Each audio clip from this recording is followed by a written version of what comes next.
akhirnya keluar kandang. Panglima Burung dan Panglima Kumbang getarkan langit Pulau Pasir.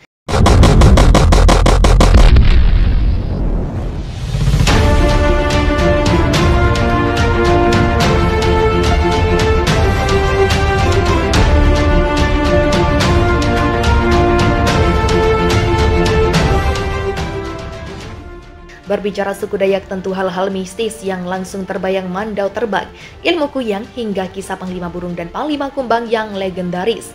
Misteri mengenai siapa dua sosok misteri suku Dayak ini belum terungkap hingga saat ini. Ada yang meyakini dua panglima tersebut sebagai sosok mistis bukan manusia. Keduanya akan muncul saat suku Dayak dalam situasi tertentu. Salah satunya adalah perang. Tak heran pada saat kerusuhan sempit silam, nama keduanya meledak, tapi tak sedikit yang menyebut Panglima Kumbang dan Panglima Burung adalah orang Dayak sakti. Tak heran jika berapa orang mengaku sebagai Panglima Kumbang maupun Panglima Burung.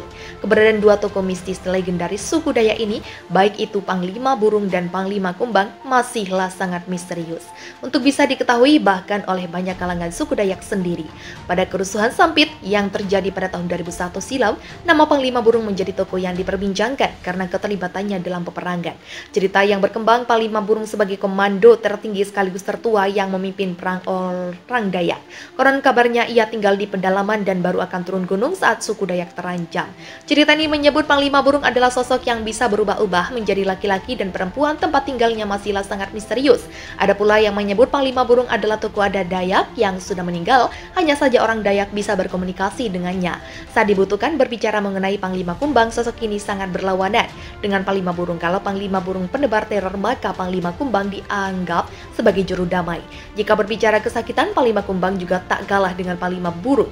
Karena karakternya yang sabar, Panglima Kumbang akan selalu memilih jalan damai pertamanya, namun jika jalan damai tak dapat ditempuh, baru datanglah Panglima Burung. Ia akan memimpin peperangan yang menarik statusnya yang masih misterius itu. Pula yang membuat beberapa orang mengaku sebagai Panglima Kumbang. Banyak kalangan menganggap Panglima Burung sosok yang mengerikan, misterius, menakutkan, dan lain-lain. Tentu sangat keliru besar. Panglima Burung atau Pangkal 5 adalah seorang tokoh legendaris yang dipercayai sebagai tokoh pelindung dan pemersatu suku Dayak. Kalimantan dipercayai Panglima Burung tinggal di daerah gaib pedalaman Kalimantan dan mengawasi seluruh kehidupan suku Dayak di Kalimantan. Panglima Burung akan turun sewaktu-waktu dalam bentuk seutuhnya atau merasuki seseorang untuk menolong apabila suku Dayak dalam posisi terancam, teraniaya, atau hendak melakukan peperangan. Panglima Burung digambarkan sebagai tokoh yang memiliki sifat serta karakter sebagai orang Dayak sejati, yaitu cinta damai, mengalah, suka menolong, dan sederhana, namun akan berubah kejam dan gagah berani ketika posisi mereka terancam. Biasanya masyarakat Dayak melakukan ritual tari perang khusus untuk memanggil Panglima Burung. Panglima Burung mencuat nama dan sebutannya ketika terjadi kerusuhan sempit dan kerusuhan Sambas.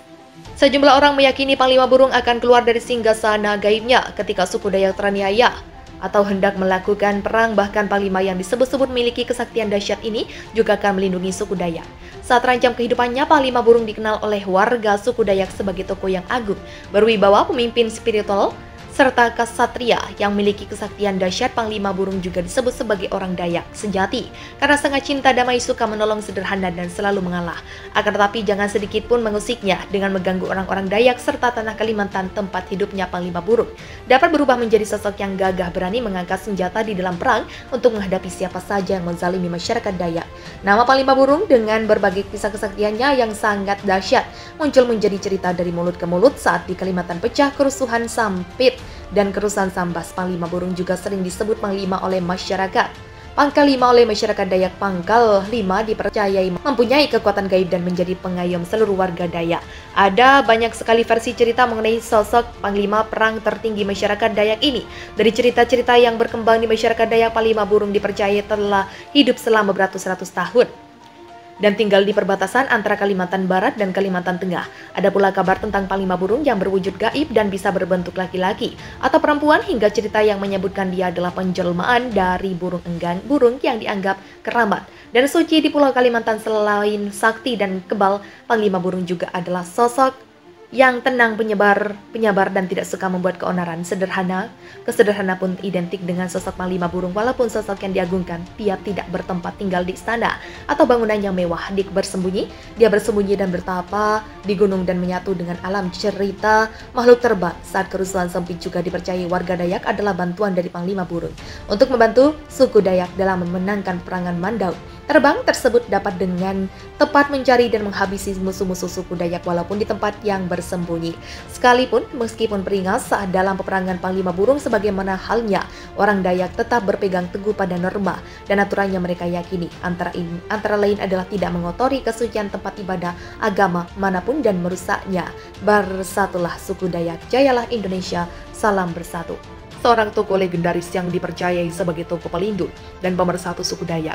Kalimantan dipercayai Panglima Burung tinggal di daerah gaib pedalaman Kalimantan dan mengawasi seluruh kehidupan suku Dayak di Kalimantan. Panglima Burung akan turun sewaktu-waktu dalam bentuk seutuhnya atau merasuki seseorang untuk menolong apabila suku Dayak dalam posisi terancam, teraniaya atau hendak melakukan peperangan. Panglima Burung digambarkan sebagai tokoh yang memiliki sifat serta karakter sebagai orang Dayak sejati, yaitu cinta damai, mengalah, suka menolong, dan sederhana, namun akan berubah kejam dan gagah berani ketika posisi mereka terancam. Biasanya masyarakat Dayak melakukan ritual tari perang khusus untuk memanggil Panglima Burung. Panglima Burung mencuat nama dan sebutannya ketika terjadi kerusuhan sempit dan kerusuhan Sambas.